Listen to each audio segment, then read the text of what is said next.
Well, here we are again in the woodshed. We're not going to make a pen today, or a keychain, or a seam ripper, or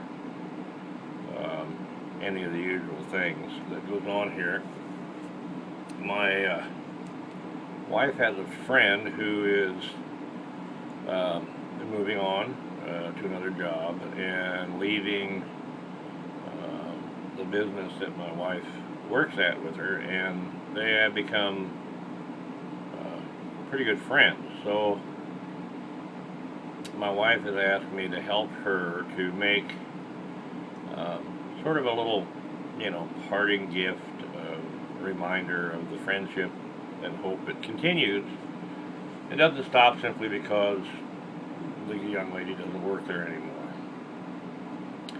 So my wife has asked me to help her build a little purple heart, kind of a play on words with the military medal, the Purple Heart, and wants it made out of wood, Purple Heart, and then wants it to be like it's broken, and a little break across it would be an inlay or a segment of holly wood. So that's what we're going to try to do here today. I've done similar things, but never quite this. So I will try to get bits and pieces of video, put it together, and post it so you can see either a really small mistake that just won't work out, I can't make it work, or we'll have something at the end that is a viable thing to give away. So stay tuned, and we will be back with you as soon as we get some materials lined up and sized, and kind of show you what we're planning on doing here. Hang on. Okay, here's where we're at here. I've got a Purple Heart, piece of Purple Heart board over here, and I cut out a piece of Purple Heart that is 1.25 inches square and about 5/16 thick. And as you can see there, I mapped out what the heart's supposed to look like. And then I cut that in half at an angle, or thereabouts in half, and sanded those edges smooth, and then I cut this little strip of holly.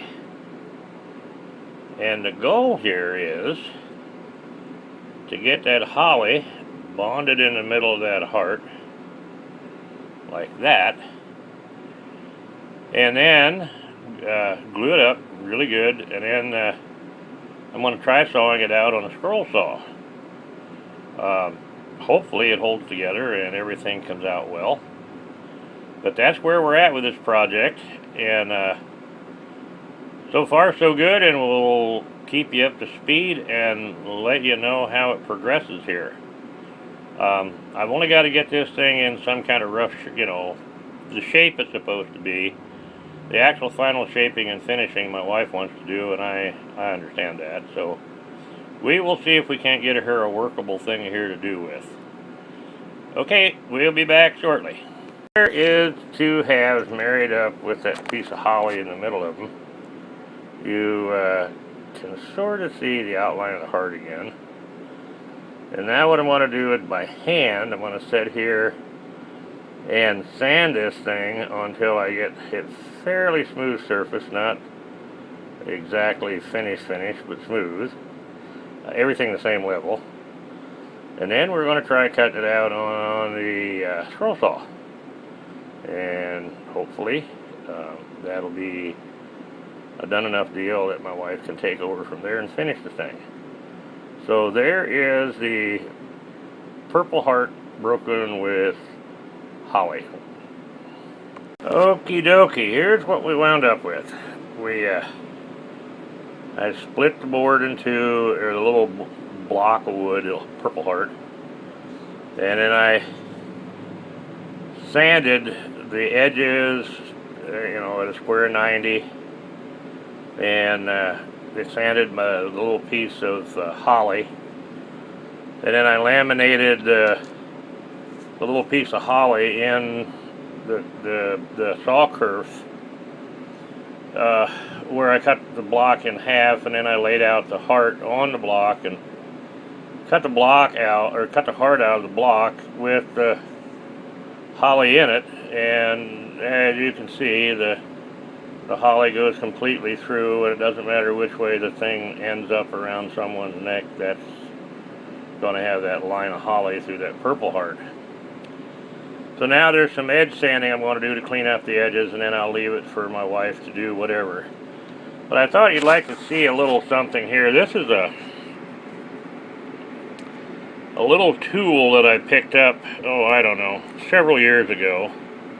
And it's actually a little orbital vibrator sander.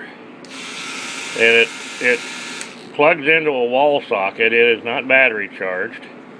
And the little pads on the end there are glue-on, and that little plastic neck extension, if I can do this one-handed, the collar turns, and the little neck extension comes out. And they come in different shapes. They come in a square, a triangle, a round one, and they come in one that's kind of like a barrel on the end for getting into curves. And then they also come with a different configuration on this neck. The curve here is not there on some of them, so this runs straight out, so you can literally use this thing to get down into somewhere real small. And the reason I have it is, some years back, we made a number of, what you would call kind of decorative art pieces, I guess, but they were scenes of people carved out of wood. The figures were carved, and can't do that with one hand, so we'll wait.